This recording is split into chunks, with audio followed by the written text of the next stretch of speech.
You will sleep better than you have ever slept. You've never been this relaxed. Are you ready to change your life? I'm Rusty Diamond, certified hypnotist. You don't need to leave your house. You can stay in your bed. You can stay in your favorite chair. You just need a computer or your phone. You can get a hold of me. Stay at home. I'll make your life better. Hypnosisisgreat.com.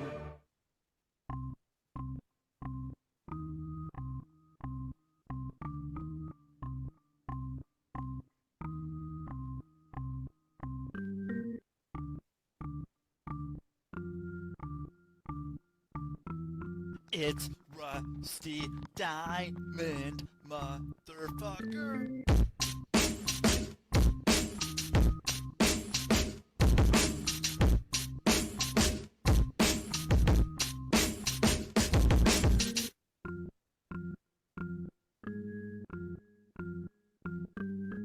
It's Rusty Diamond, motherfucker. Yo, man. Boom, Miss Rusty. What's up, everyone? It is Monday here on the podcast. Now, the podcast out of Pennsylvania. Yay. Ooh, it's a breathful. One day I'll learn how to, I should figure that out at some point, learn how to talk without getting out of breath. I've been around a microphone enough. I should figure that out at some point. So thank you everyone for being here and listening. If you're watching this and you're like, shit, I don't want to look at this guy's face, then you can go anywhere you listen to podcasts, pretty much. There's probably some obscure ones that I'm not on, but I'm on most every other one. And if you're listening to this and you're like, I wonder what this guy looks like, you can go onto YouTube and just search the Public Access Podcast. So thank you again, everyone. And thank you. And it's my time to bring on my special guest. And my special guest is right here and right now. And my special guest is Meghan Bonde. How you doing, Meghan? Hey, doing awesome. Thanks for having me. That's great. Yeah, you're very welcome. Thank you for being here and doing this. It's great to have you on here and getting getting to have a good way to, well, it's Monday afternoon now. It's not, I mean, it's probably Monday morning where you are, but Yeah. now it's not Monday morning anymore. But I like my Monday mornings, but my Mondays are pretty good too. So how about your Monday mornings? How do you like your Monday mornings? You know, I like to transition back from the weekend into a chill day to just get the week started off right. And I enjoy Mondays. Good. Yeah, I mean, as you should. It's nice. I don't know. I don't know. It's there's because I've definitely, I've had that time of Mondays, that whole thing. And it's nice to get past that. Doesn't And have to be that way where Mondays are terrible. it doesn't. It doesn't. And I don't know. It's a hard thing to like understand that that is something that can happen. And it's just real easy to think just like, ah, what am I going to do? Why am I doing this? And then I was like, it's pretty good. I Hmm. gotta meet new people. Don't have to go anywhere. It's kind of a win-win. And but now, I mean, not going anywhere is more the norm. Um, I was just thinking like, because yeah, like when or let's see, when when the C word hit, when the shutdown happened, um, it was like there weren't a lot of people that were on Zoom or doing online anything really. It was very, very weird. And like, I mean, yeah, it was weird to tell people like, yeah, because I had just within the year prior um transitioned to almost all online. And people were still like, I don't know, like that does it work?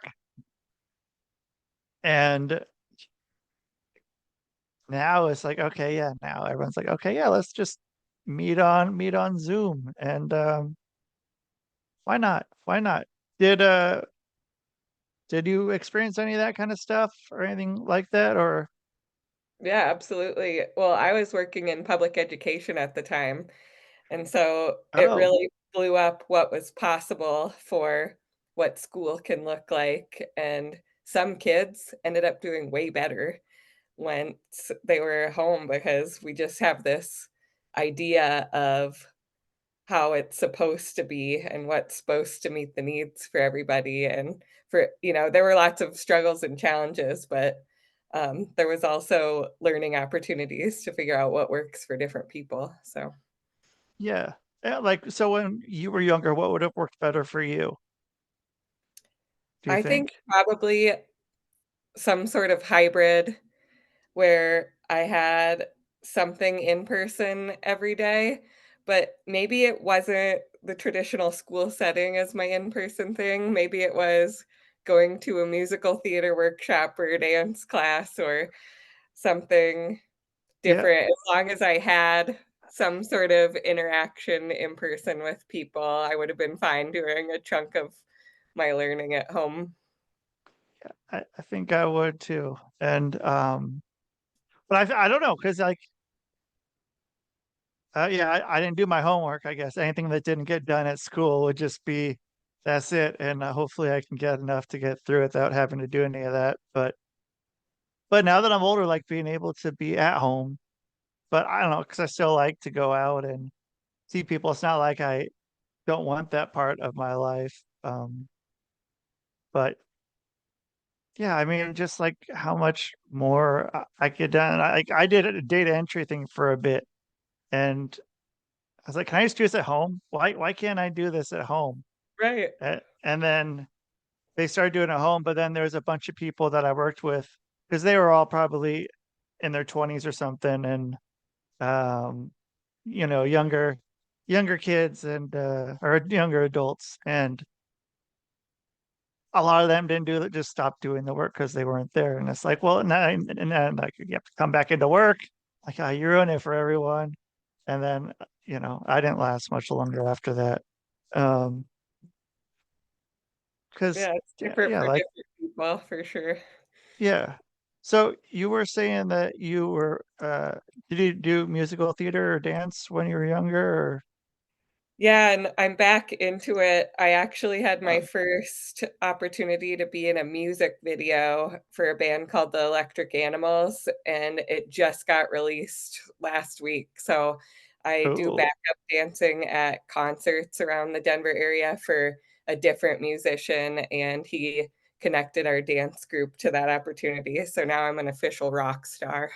I'd say so. Um, so is it at some, like at a you see, I can't even talk. This morning I'm just losing it. Uh, so you said a concert. So you're like at the concert with the whatever musical collaborative group is that is going, and you're in the background dancing, doing.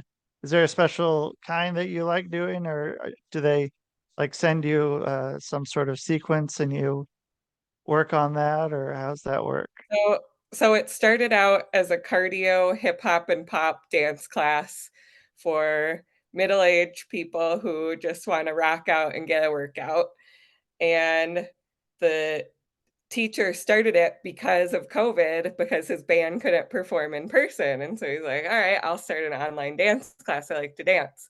Well, it shifted into in-person, and now he's shifted to a different band, and he's like, "You guys should come perform with me for a couple songs." So we go to his concerts, and we get called up on stage for 2 songs usually to be the backup dancers, but it's really like we went there for a cardio pop and hip hop class, and now we're, like, becoming we feel like rock stars. And you get a free ticket to the show. Um, No, we definitely have to pay to go to the show that oh, we're in. okay, okay. But you get to come up there and you get to dance and Yeah, we get to rock out, it's fun. yeah. Um, So is it like at a venue? Like Yeah, they're obviously a all venue, over. but like uh like what are they called? I don't know. What's wrong with my head today? Um like a ballroom or is it like an outdoor it's probably not outdoor right now, is it? Probably No, something indoor. occasionally we'll do, like, summer events at maybe a summer concert series or outdoor event where they set up a stage outside or at a festival, and then in the fall, winter, and spring, we'll go to usually more intimate type, places where it's like a bar, and then next door there's a concert venue and stage, things like that. Yeah. Work your way up to Red Rocks. That's right. Red Yeah. Rocks is definitely in my future, I can feel it, yeah. Have you been there? Yeah, I've seen a few concerts there, and we also used to go there in high school for Film on the Rocks nights where they would just show a movie and a bunch of high school kids would go hang out, and it would start at dusk in the summer, so been there for that. You're from Colorado? Yeah, I mean, I wasn't born here, but I pretty much grew up here. My Well, graduation from high school was even at Red Rocks, so cool. That's a yeah. good way to graduate. Was it somewhere in the Midwest? Somewhere upper Midwest? Yes, I was born in Okay. Minnesota, you hear my accent. Yep. Whereabouts? Um, in the St. Cloud area, and then I had family all in suburbs of the Twin Cities, and then I went back there for college in the St. Cloud area again, so, Cool. Okay. Yeah, yeah. yeah, I heard it. Um, I was out there for a little bit and yeah. I was like, don't sound like you're from Denver very much. But so yeah, I mean, yeah, Minnesota was is a whole different thing. But yeah. What's your thing with spam? Where are you with spam being a Minnesota You know, person? I'm not a big fan of Spam, to be honest. Okay. Yeah. Yeah, I Yeah. don't really dig it. Yeah. It was, yeah. That was But an anybody interesting that one. likes it, that's cool for them, just not my thing. Yep. I was living down in Austin for a while. I lived right next door to, like, right across this little, uh, I don't know. There's some whatever, way more than 10,000 lakes, but it was a little body of water that separated where I lived from the rendering plant. So it smelled like spam a lot. Not the musical, but it often smelled of spam. So then I hadn't tried spam until I was there, and yeah. So I'm not a big spam guy either, but yeah, whoever likes it, like it's great. Yeah, It's great, and there's a museum to it if you really like it. But amazing. so okay. So then yeah, you grew up there, and uh do I ask how old you are? Is that Sure. something? How I old are you? Yeah, I think all the ages are cool. I'm 38. 38. Okay. So you would have been a few years younger than me. So you would have been almost in high school for when with Littleton and stuff. Was that? Yeah, the Columbine thing. Yeah, that was Mhm. because yeah. I still remember the day. We went into lockdown on that day when I was in middle school. Mhm. So you were close enough to there. Yeah, we were on a list online. Um, so even though we were 20 minutes away or something, we were still on lockdown because of the list they found. Whoa. Yeah. Okay. Yeah, I didn't mean to just like it's just I don't know. It's like if you're probably somewhere near my age almost in the general vicinity, but like yeah, no, that was a because yeah, like when that happened, 'cause then a couple years before that, there was a guy in Oregon that I don't know why I'm going down this rabbit hole, but yeah, like he was like my age, and it was like, but hour and a half from where I was. So it wasn't like as close, but yeah, that was an It's interesting time. Yeah, it's one of those impactful events, especially when you're in the area that you don't forget, and it Yeah, probably has shaped my journey in some ways because what I've been doing for my whole life has really focused on creating cultures of belonging for everybody, and I think that's something that really makes a difference in creating the communities that we wanna see where people don't get to a place where, um, stuff like that happens, so, it does impact you, and hopefully it can drive people to, uh, figure out ways where they can make it positive within their sphere of influence of moving in a positive direction. yeah. And so you said you were in like with schools. What were you doing with before the lockdown happened? What did you say you were doing? I think I missed that part, or maybe you didn't tell me. So, uh yeah, I was one of those people that I now call it a spiral career path where I shifted into lots of different roles, and I used to have a lot of shame around the fact that I'm a person who can't stick with a job. I hop around a lot. I'm not very loyal. And now I see it as I just need a lot of variety and new challenges, and I love to learn, and no, there's no one wrong way to have a career. There's a unique lens that it gives me. And so, really, in the schools, I started as a speech language pathologist where I was part of special education teams and provided services to kids who learn differently. I opened up some autism programs, some affective needs programs. I became a assistive technology specialist for the district and did technology tools for inclusion. Then I became a social emotional learning specialist and did culture and climate initiatives for students. Then I did different special ed coaching roles district-wide. Then I was the gifted and talented coach for a school. So I really did a bunch of different roles and loved the leadership and systems change type work. Yeah, and then so once once the lockdown hit, were you just like, I'm done. I'm time to do something different? Or I mean, well, because yeah, I mean like uh having kind of an outsider's view of what's going on. I'm kind of in that same boat too. Like, yeah, it's jobs for me, like, yep. And like, it just different way of looking at things. And like, it would like, when did you kind of know that you were, it was, or you're able to kind of look at things in that view as opposed to like what's going on? Does that make sense? Yeah, so it was really when my kids got identified as neurodivergent, and then I realized that I was also neurodivergent.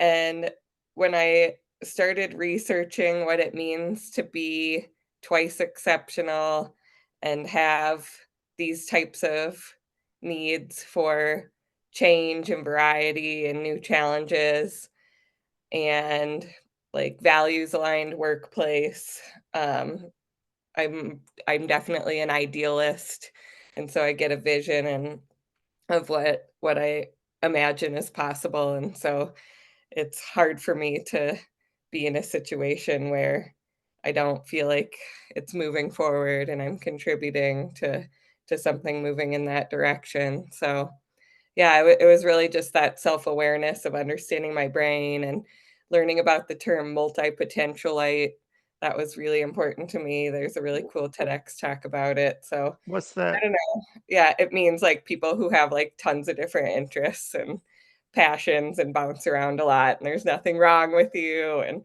people who are really intense and like to learn, have this insatiable thirst for learning. Like that's me, and there's nothing wrong with that. Like that's why I jump around a lot too. So, So how many times have you been told, you know what you could do if you just focused on one thing? There's, all the time, all the time. Yeah. it's like, why don't you just focus on one thing? And it's like, That's not how so I'm wired, and yeah. I I enjoy doing different pursuits, and I love the freedom to do that now that I'm self-employed as an entrepreneur, and I do see the value of getting focused for a time and putting a pin in things for a little bit until I'm ready to shift around because I only have a certain amount of capacity and energy, uh, to be able to do so much, even though I get lots and lots of ideas that I'm excited about. And so I have to find that kind of happy medium for myself of the variety with some sort of focus to be able to get things done. So how are you with pacing yourself? Like, let's say you come up with a whole new dance number, and this is like from start to the finish. You have it all in your head, and you have 7 days to do it. Uh, how do you plan that out time wise? I don't really plan out things. I kind of let the flow happen of when it's going to happen. And so oftentimes there is lots of like marinating in the brain, thinking through it. I'll go on walks and ideas will come. And so it wasn't like I planned to do some thinking through, but like leaving space to have those ideas come through and just making sure I'm energized and doing things that I enjoy, dance and um, moving and being in nature. And then it seems to always come together right at the end. And I think one of those things about some neurodivergent people who are more procrastinators, where it does come to the deadline, they're often told that that's a bad thing. And I would challenge that that's a deficit viewpoint of one type of brain. And really, it's just different than what the neurotypical norm would be that somebody created that you're supposed to break things into chunks and do it a certain way. Like, if that's how it kind of naturally comes for me and I'm making it work to meet the deadline, then there's nothing wrong with that. Yeah, I'd get shit all the time from my parents and from my teachers for that, for, waiting until the very last minute. I do it, but Yep. that's, I don't know, like whether it was working, in my conscious part of my brain or my subconscious, unconscious, whatever part of my brain, it was in there, but then like it was working itself to where I needed to get to. And then yeah, you get to that end part, like, well, yeah, let's do this now. Now we have all the tools that we need and can go through and do it. But yeah, I mean, it was hard. Like, and then yeah, having, because I mean, it was like, back when we were kids, it wasn't really a thing. Like, it was just wrong. Is Mhm. how it was. Um, it's kind of fucked up. That I mean, it was just like that's what we knew. I guess is it was just wrong, and I needed to learn the way to do it that everyone else is doing it, and it just never made sense to me. I mean, it made sense to me what they're doing, like that they're doing that and they can do it that way, but like when I'm trying it, it's not. just not working. This other way I'm doing it is working. It was like with math, show your work, when I could get the same answer. Like, how'd you come up with it? I just know it. Like, I don't need to show my work. We're getting the same answer. What's the big deal here that I'm not showing my work? Um, That's so common when I was working with kids who had learning differences in the schools to get into that battle of how are you showing work? And that's why I'm such a big proponent of universal design for learning. And it means like let's make adjustable approaches for all the different types of learners. And when we try and box people in and say this is the one right way to do it, let's flip it to the opposite. What if what was considered quote unquote normal was you wait until the last minute, you're really spontaneous, you just go with the flow. And then anybody who plans things out is too rigid and they need to go work with a coach to teach them how to go with the flow more and let things happen intuitively and open their mind to bigger ideas. I mean, whenever you pick one right way of doing something and right. make somebody else's wrong, you're limiting all of the different diversity in the ways people think. And we need all of the different, just like with biodiversity, when we have lots of plants, lots of animals, the ecosystem flourishes. It's the same with people in different workplaces, settings, wherever you are. Why are we trying to box people in of one right way of doing thing? We're going to miss out on a lot of beauty, a lot of ideas, a lot of creative, innovative thinking and ways of trying things. So it's really a big problem, actually, to see one way of doing things as the right way. Yeah, and like that coaching didn't help me at all. It didn't. Right. It's, I'm right back to doing what I was doing before and doing okay. And yeah, and so it's just I can't imagine what school would have looked like with if they had going what they have now. Um, I mean, I don't think I would have dreaded every day going in there and doing that. I think, 'cause I love to learn, but Right. and all kinds of different things. Some things are trivial, but some things I really, really like to learn about and learn a lot of things about them. And um, yeah, it was just so easy to just let it go and just like, well, just good luck, good luck. And I don't know. I think life could have, I don't know, not been easier, but like I think I would have felt more like I belonged Right. to that rather than just, yeah, always kind of an outcast. Like, ah, this guy's he's not gonna get it.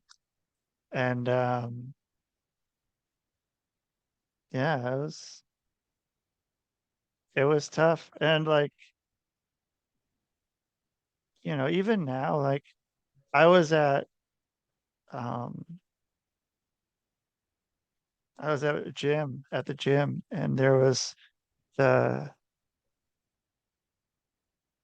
the girl at the front desk was wearing headphones like the whole day. And like that's a thing now that can, like, I think that would have helped out a lot too, having that going on and not getting in trouble again for that when it's something that can, at least for me, really helped me focus, being able to focus on one thing. And same with smoking weed too. Like even with that, like just kind of being able to make my brain focus on one thing when I needed to focus on one thing. Wasn't always the case. But I don't know, like, so like how does that make you feel, like being able to see how much has really changed, just even in like the last, like, 10, 20 years, 10 years even. I I'm feeling hopeful at this point to see the innovation that's happening both in education and in the workforce. And now I've shifted my role to really focus on working with corporations and organizations on creating those inclusive environments in the workplace for the different kinds of learners, because really learning never ends. It's not like when you're done with school, you stop learning. That's how you're going to continue to grow and innovate with whatever mission you've got going on in an organization. And the more flexible and inclusive we're creating these spaces for people, the better it's going to get with just creative problem solving of the big problems that these organizations are trying to solve in the world, working together. Some really cool stuff happening. And it's not perfect. There's a long way to go to really make it a place of belonging for everybody. And I don't see myself being out of a job anytime soon doing this kind of work, but I see forward movement and hope that it's happening, and just creativity around what's possible and how we can set things up and really make small, simple adjustments that are not that big of a deal to really help somebody thrive and give their best and contribute their unique skills to a team. Yeah. And um I mean, yeah, another thing, uh like one of the things that was always like kind of a key word to put on, resumes and stuff was, even if it was a lie, was like fast learner or something like that. And like it was you couldn't really tell a job like, hey, like I'm gonna need maybe a little more time to figure this out, but I'm gonna be more efficient than probably everybody that's working here if you give me a little bit of time. I'll figure out a better way to do it. I'll probably find out a way to do it faster. Just, you know, it's hard to explain that, and it didn't really.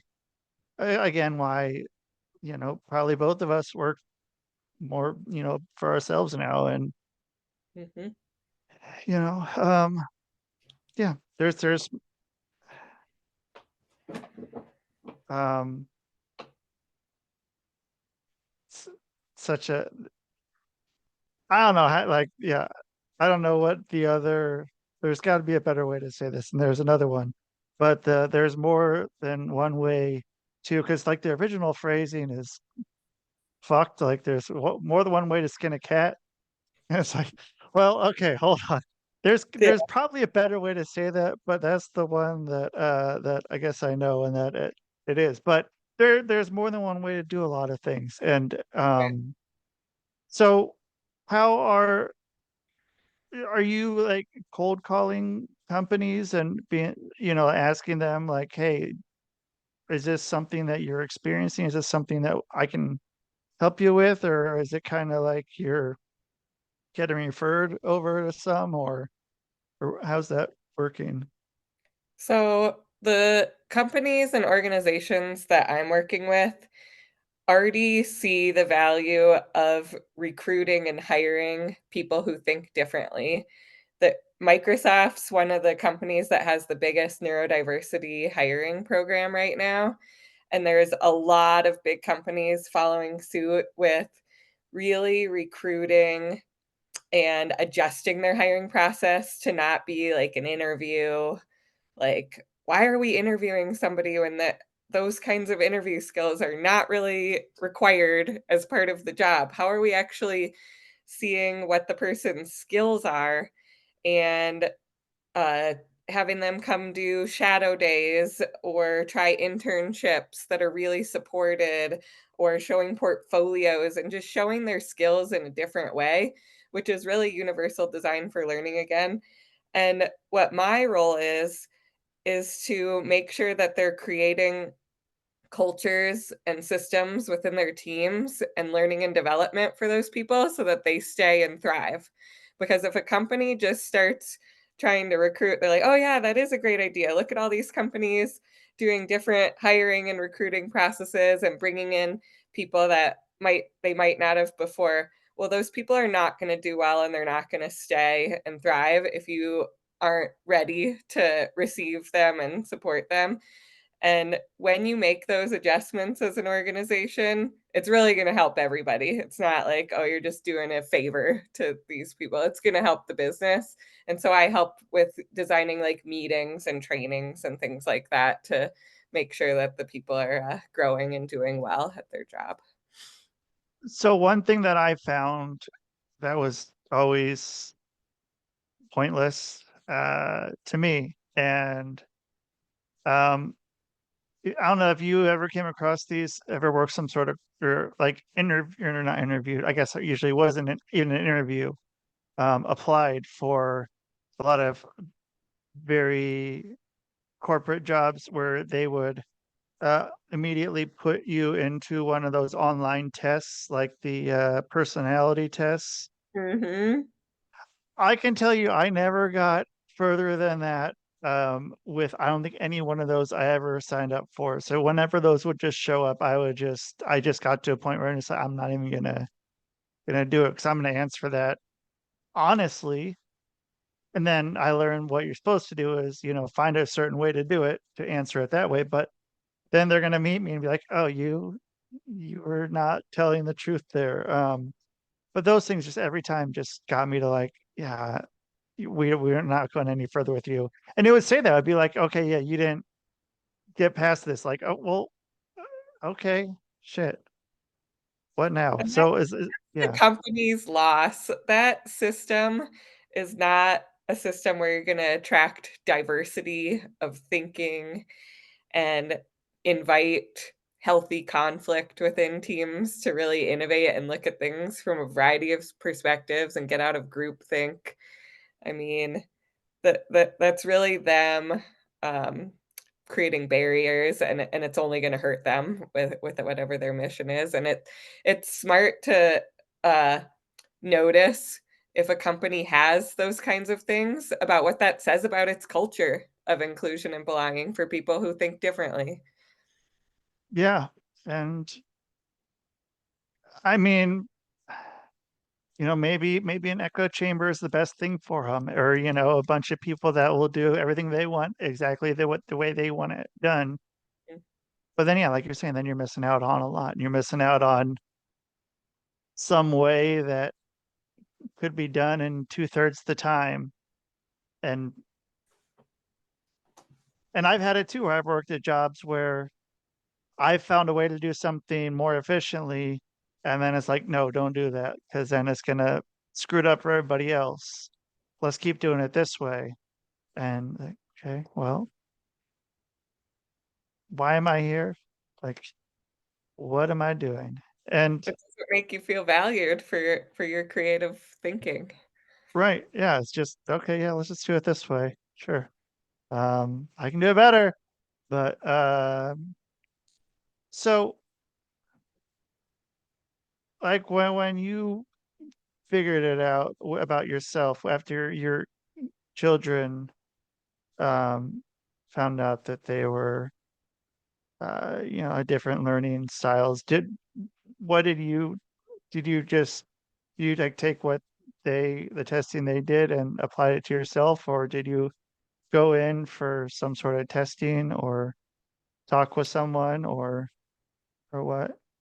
Yeah, I did some reading and some trainings and conferences and things like that to learn about it, but I ended up talking to my doctor and asking for the testing to make sure that I understood myself and that my own needs were supported.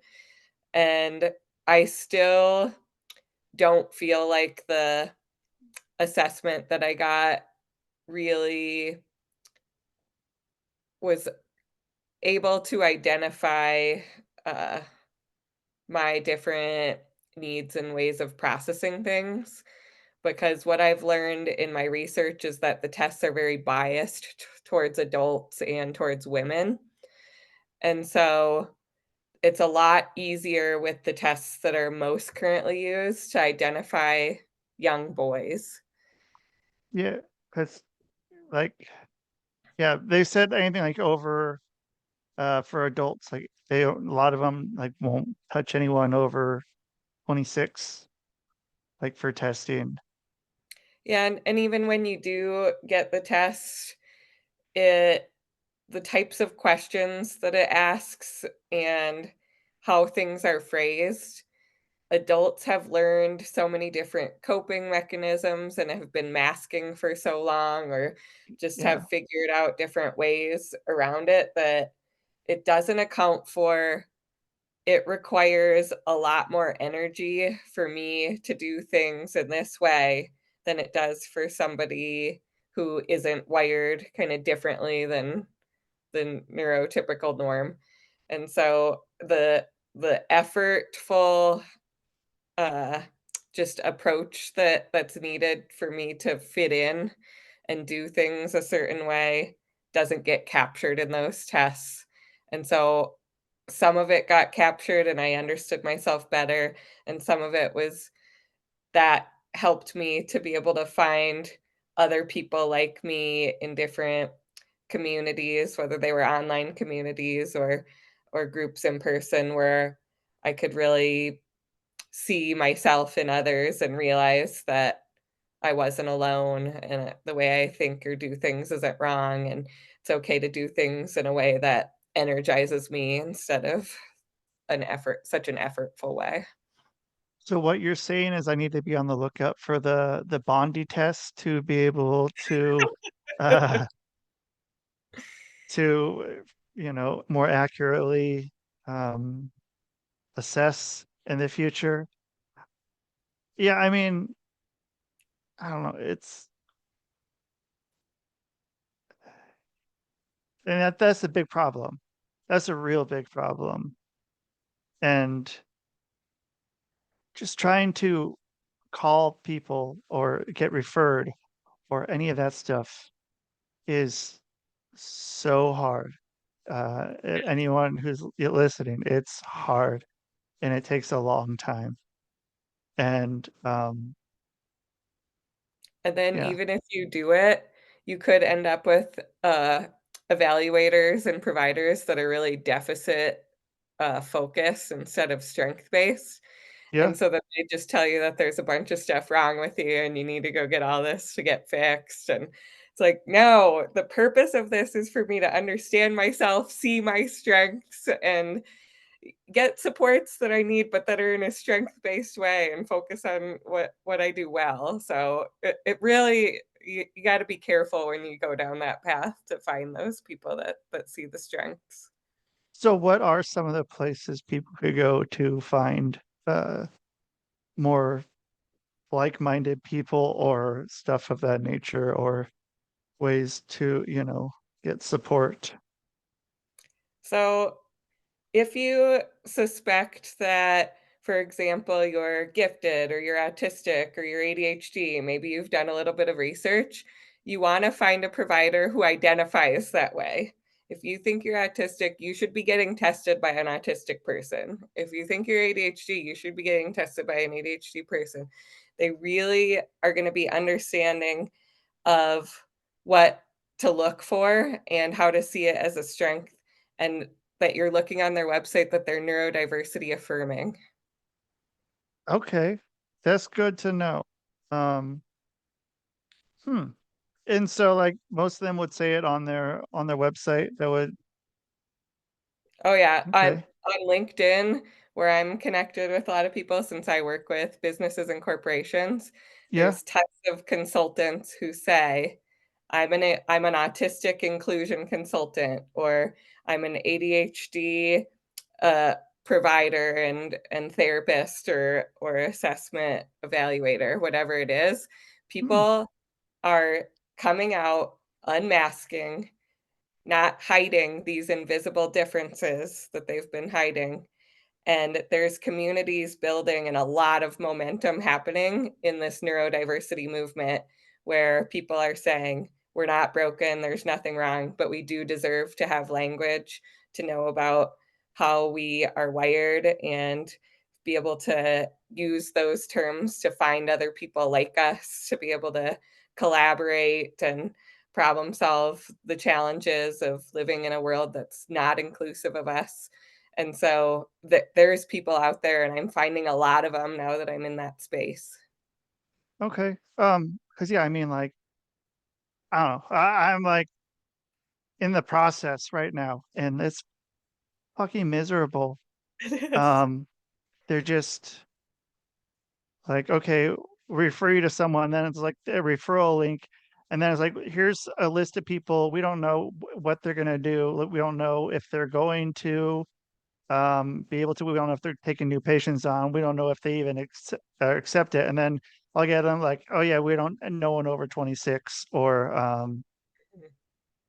stuff like that. So I might want to pick your brain here after this. It could be good. It could be helpful. So if other people want to pick your brain or get a hold of you or find you, how can they do that? So if they're in an organization and they're a leader of teams and they really want to do the work to have really effective teams in the workplace that are diverse, then they should go to growtoptalent.com. And that's where I offer some information on a private podcast that I've created around really creating that uh, team meeting and those systems and finding out the information of how different people learn. If you're wanting to connect with me around my TEDx talk that's going to be coming out pretty soon and Ooh, just understanding neurodivergent brains, I have a website called teamneurodivergent.com. So cool. Congratulations on that. thanks. How did that go? Was that and I have another two-part question. How did that go? And uh how much of that was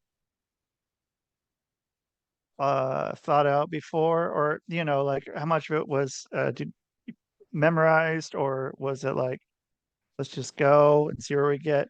Because yeah, that's, I don't know. I guess of interest to me. Yeah, for sure. So I decided to join a coaching program to help me with the applications. I was told that it'd be an average of 87 applications to get invited to be on the TEDx stage. I got it invited to 3 with like 30 applications and Cool. turned down 2 of them. But the one that I did, the organizer was really passionate about my topic, and I got supported with individual coaching on top of the coaching program I did. And Awesome. most of the organizers do require you to submit a script with drafts and give feedback to, it is a reflection of them and their event of how the talks are going to go. And it is really hard, especially when you're someone like me who sees everything as interconnected, to get it down to one idea that's like really, a bite-sized piece of information that people can take something and like take action on it. Right. And so I needed a lot of support to hone down. And my idea shifted from when I first wanted to do the talk to what I ended up with. And it ended up being much more vulnerable than what I was originally planning on. And so I'm scared for it to actually come out and be available on YouTube. I think it will be pretty soon. And I'm going to be okay with it because I know that it was from my heart and what I Right. really had to say. So Perfect. Yeah, I'm looking forward to seeing that. And thanks. I one last question. Have you gone to Casa Bonita? My husband just asked for that for his birthday dinner. His birthday was Yeah. on January 30th. And we tried to get a reservation, and they're booked months out. So, I mean, I went there when I was little, probably in middle Yeah. school with a friend, and they've, like, shut it down and redid it and everything, so it's new now, and it is so popular that you have to get on the wait list, like, months in advance, so it is on the docket to see the new improved version Cool. of this cliff diving Mexican restaurant in Yeah. Colorado, but yeah, It, I have been there. it was wild. I went there like 4 years ago, 4 or 5 years ago, I think. And yeah, just like I took the bus out there.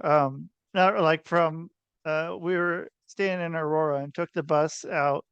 Um, like all of a sudden, like get down the end of the line, and then you're in the strip mall, and you're like, oh, there it is, right there. At the end of the strip mall, just this place, and yeah, it was a trip. It was a pretty cool spot. So yeah, I hope you get to do that pretty soon, especially now that yeah, that's all um, newly renovated and stuff, and all the new stuff in there. So Good. um, yeah. So Megan, thanks so much for being on. And like I said, I'll probably message you here in a little bit and pick your brain a bit about some stuff. So yeah. So thanks again for being on, and I hope you have a great rest of your day. All right.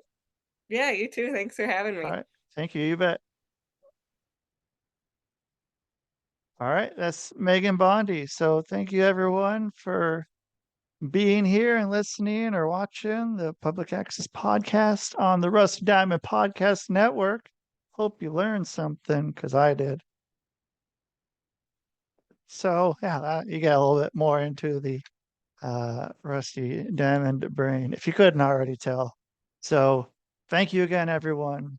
Thank you, thank you, thank you. And that is the show, man. Boom.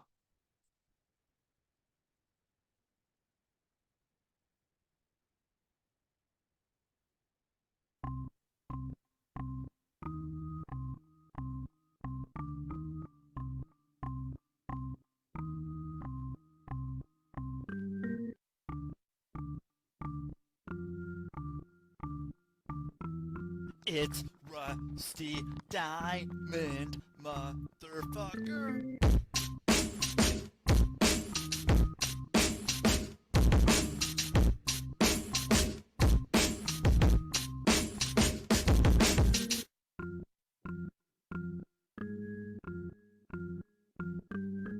It's Rusty Diamond, motherfucker.